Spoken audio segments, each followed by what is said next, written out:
Assalamualaikum warahmatullahi wabarakatuh. Perkenalkan, nama saya Rini Afrian Darmayanti. Rekan saya yang berada di sebelah kanan saya bernama Reski Rizwana Ardi Putri, dan rekan saya yang berada di sebelah kiri saya bernama Alivia Hana Pratiwi. Kami dari program studi pendidikan anak usia dini kelas 2019A Universitas Negeri Makassar. Pada kesempatan ini, kami akan membahas mengenai rencana bisnis model kanvas.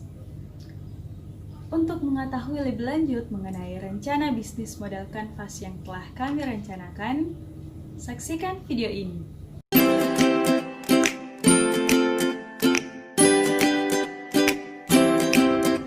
Apakah teman-teman pernah mendengar istilah rencana bisnis model kanvas? Di dalam dunia bisnis, rencana bisnis model kanvas merupakan hal yang sudah tidak asing lagi. Di dalam mendirikan sebuah usaha, tentunya kita memerlukan rencana yang matang, agar usaha yang kita dirikan nantinya dapat berjalan sesuai dengan harapan kita.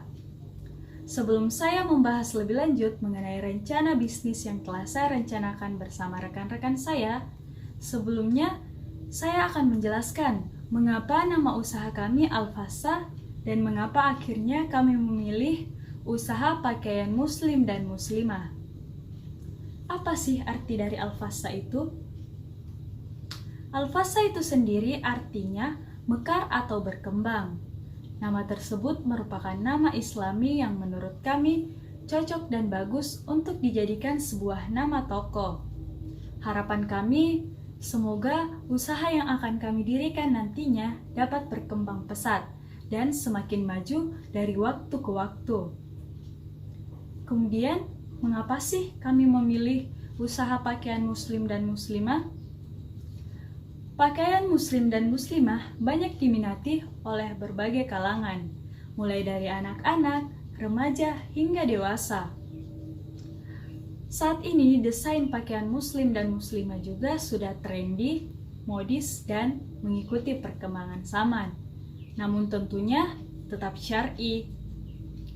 Sebagai umat muslim, mengenakan pakaian syar'i merupakan suatu ketentuan atau kewajiban. Maka dari itu, kami dengan senang hati merencanakan usaha tersebut. Selanjutnya yaitu bisnis model kanvas. Nah, bisnis model kanvas ini terdiri dari 9 elemen. Yang pertama yaitu customer segments. Nah, di mana customer segments ini adalah target penjualan kita kepada siapa.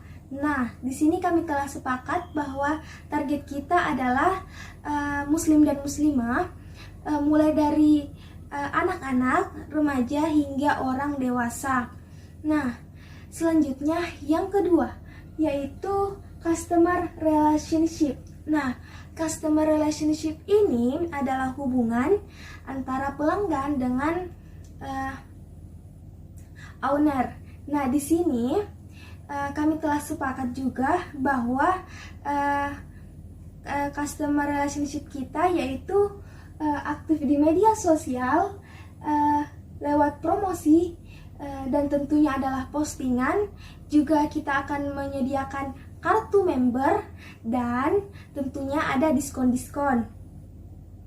Selanjutnya yaitu yang ketiga yaitu channels. Nah, di sini channels adalah kita telah menentukan bahwa bagaimana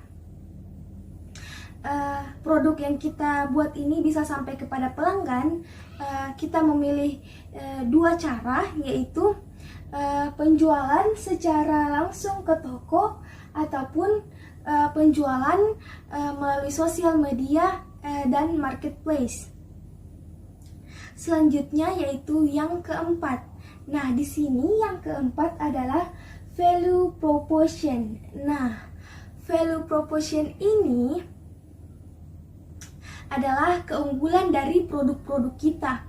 Nah, kami telah menentukan bahwa keunggulan dari produk kita ini adalah konsep bangunan estetik dan menarik, macam-macam pakaian, pakaian muslim dan muslimah, tentunya ada juga aksesoris-aksesoris yang cukup estetik. Nah, dan juga pelayanan yang bagus, dan tentunya tersedia ruang ganti atau kamar pas yang nyaman. Selanjutnya yaitu yang kelima adalah key activity. Nah, di sini key activity yang kami telah sepakati adalah produksi dan distribusi, merancang model pakaian, dan pencatatan penjualan. Nah, selanjutnya yaitu yang keenam. Di sini yang keenam adalah key research. Nah, di sini key research kita adalah penjahit dan desainer. Dan yang kedua adalah pemasok kain. Yang ketiga adalah adanya kasir dan karyawan. Yang keempat adalah reseller. Dan yang kelima adalah pengelola konten. Selanjutnya yaitu yang ketujuh. Nah, di sini yang ketujuh adalah key partners. Nah, di sini adalah partners kita adalah pemasok kain. Nah, yang kedua yaitu kemitraan. Nah, yang ketiga yaitu reseller. Nah, yang keempat adalah marketplace seperti Shopee ataupun Tokopedia. Selanjutnya yaitu yang kedelapan adalah cost structure. Nah, di sini cost structure kita tentunya adalah biaya promosi, yang kedua adalah upah tenaga kerja, yang ketiga adalah biaya pembelian bahan, dan yang keempat adalah biaya produksi. Nah, selanjutnya yang kesembilan adalah revenue stream. Nah, di sini revenue stream kita adalah keuntungan penjualan berbagai macam pakaian. Yang kedua adalah keuntungan dari pengadaan event seperti tablik akbar dan lain sebagainya. Baiklah, materi selanjutnya mengenai diagram alir akan dijelaskan oleh saya sendiri. Sebelumnya saya ingin bertanya, apakah teman-teman tahu apa itu diagram alir atau flowchart? Nah, di sini saya akan membahas mengenai apa itu diagram alir.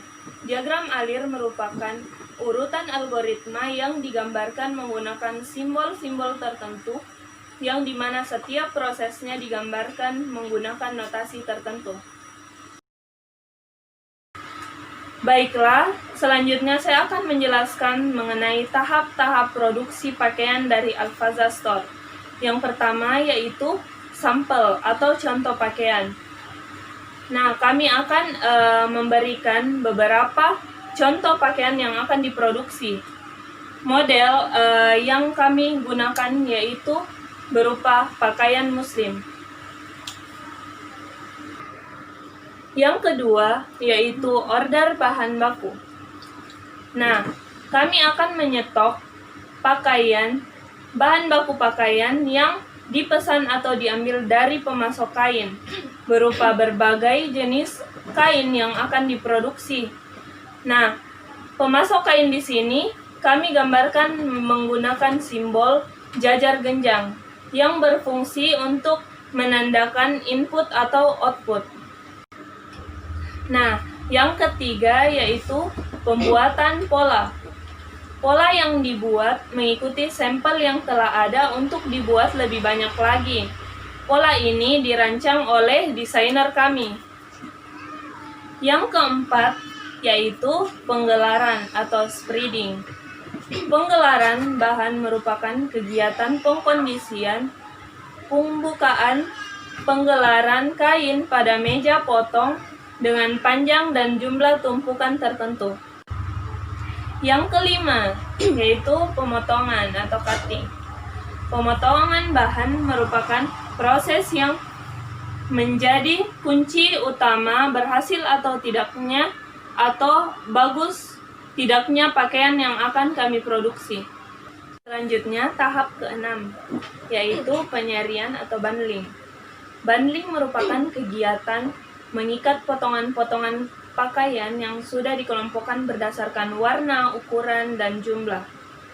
Selanjutnya diikat dengan menggunakan tali agar tidak mudah lepas atau tercecer saat dikirim ke penjahit.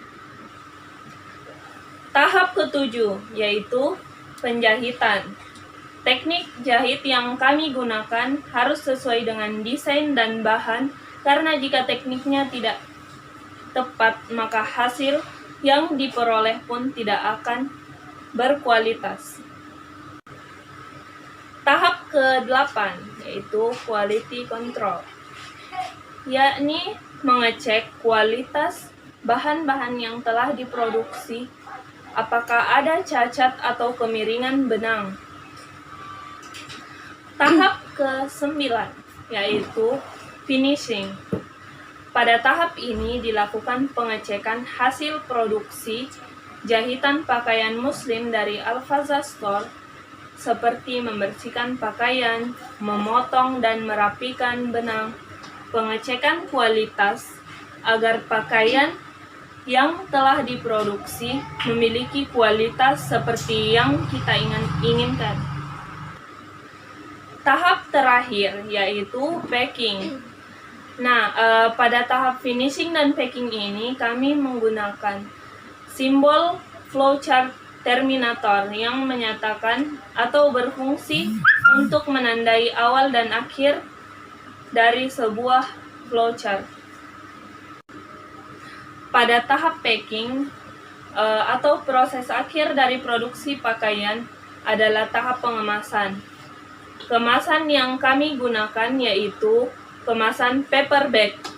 Alasan kami menggunakan paper bag ini yaitu untuk sebagai bagian dalam upaya kami untuk menjaga bumi dari sampah plastik yang kita ketahui bersama sulit untuk diuraikan. Jadi teman-teman, dari pemaparan materi saya mengenai diagram alir atau flowchart dari proses produksi pakaian Al-Faza Store, teman-teman sudah paham kan bagaimana proses produksi pakaian dari Al-Faza Store